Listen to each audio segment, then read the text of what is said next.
Hello everyone, আসসালামু আলাইকুম। সবাই কেমন আছেন? আমি তো আলহামদুলিল্লাহ অনেক ভালো। তো আজকে আমি আপনাদেরকে নতুন একটা সবজির সঙ্গে পরিচয় করিয়ে দিব। এটা এর আগে আমি কোনোদিন খাইও নি, দেখিও নি।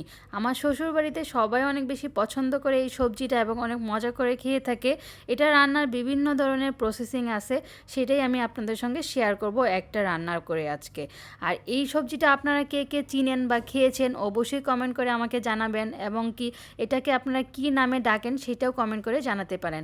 এটাকে তো আমার শ্বশুরবাড়ি এলাকায় সবাই চাম ঘাস বলে ডাকে। তো এটার বিভিন্ন ধরনের রান্নার পদ্ধতি আছে, তবে আজকে একটা শেয়ার করব আপনাদের সঙ্গে। এই সবজিটা আমাদের বাসায় মেইনলি গরু গোস্ত দিয়েই রান্না করা হয়ে থাকে সবসময়। আজকেও সেটা করা হবে, সেটাই শেয়ার করছি আপনাদের সাথে। তো কিছু সেদ্ধ করা চাম গাছ নিয়ে নিয়েছি, তার মধ্যে কাঁঠালের বিচি সেদ্ধ করাও ছিল, তারপর আদা বাটা, রসুন বাটা আর বিভিন্ন ধরনের গুঁড়া মশলা দিয়ে দিল। হলুদ গুঁড়ো, মরিচ গুঁড়ো, ধনিয়া গুঁড়ো আর একটু জিরা গুঁড়ো দিয়ে আর পরিমাণ মতো লবণ দিয়ে দিচ্ছে, দিয়ে তারপরে একটু তেল দিয়ে নিল, দিয়ে ভালো করে এভাবে কষিয়ে কষিয়ে সুন্দর করে রান্না করবে। তারপরে রান্না করা আমাদের বাসায় কিছু মাংস ছিল, গরু গোস্ত রান্না করাই ছিল, এই গোস্তটা আসলে দিয়ে দিবে, দিয়ে একসঙ্গে মাখিয়ে সুন্দর করে রান্না করবে। এই চাম গাছটা আসলে অনেক মজা হয় খেতে। আমি ফার্স্ট টাইম খেয়েছি, তাতে আমার অনেক বেশি ভালো লেগেছে। এটা আসলে অন্য অন্য শাকের মতো একদম গলে যায় না, একটু একটু মানে দানা দানা টাইপের থাকে, এজন্য আরও বেশি ভালো লাগে খাওয়ার সময়। মুখে একটু না বাদে কেমন জানি টাইপের, এই জন্য আরও বেশি আমার অনেক ভালো লেগেছে। আর গোস্ত দেওয়ার কারণে অনেক বেশি মজা লেগেছে। সাধারণত আমরা কোনো শাকের মধ্যে কখনো আমি গোস্ত দিয়ে খাইনি, এই প্রথম গরু গোস্ত দিয়ে শাক কোনো একটা সবজি খাচ্ছি, খুবই ভালো লাগছে। আর আপনারা কে কে খেয়েছেন এইভাবে অবশ্যই কমেন্ট করে জানাবেন।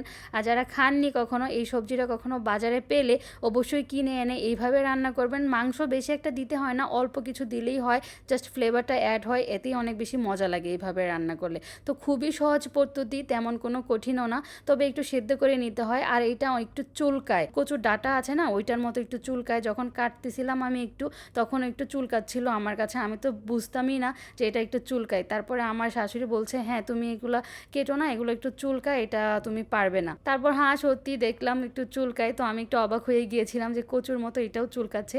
তো যাই হোক, মজার খাবার খেতে হলে কোনো সমস্যা নেই। আমরা তো কচুর লতি, কচুর মুহি কত কিছুই খেয়ে থাকি, ওগুলো তো হালকা একটু চুলকায়। তো এইটাও সেম প্রসেসিং। তারপর এটা ঝোলটা শুকিয়ে আসলে যখন মাখো মাখো হয়ে যায় তরকারিটা, তার মানে তখনই আমাদের পারফেক্টলি এই তরকারিটা হয়ে গিয়েছে।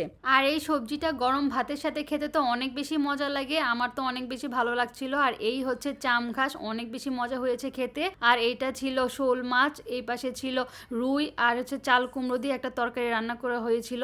তো অনেক বেশি মজা হয়েছে। আজকে দুপুরে ছিল এই সব আইটেম, আর সবাই মিলে আমরা ফ্লোরে বসে খাচ্ছি, কারণ আমাদের ডাইনিং টেবিলে চালের গুঁড়ো শুকাতে দিয়েছে এই জন্য। তো সবাই মিলে অনেক দিন পরে ফ্লোরে বসে খাচ্ছি, খুবই তো ভালো লাগছে। আজকের ভিডিওটা আমার এই পর্যন্তই, কেমন হলো জানাবেন। আল্লাহ হাফেজ।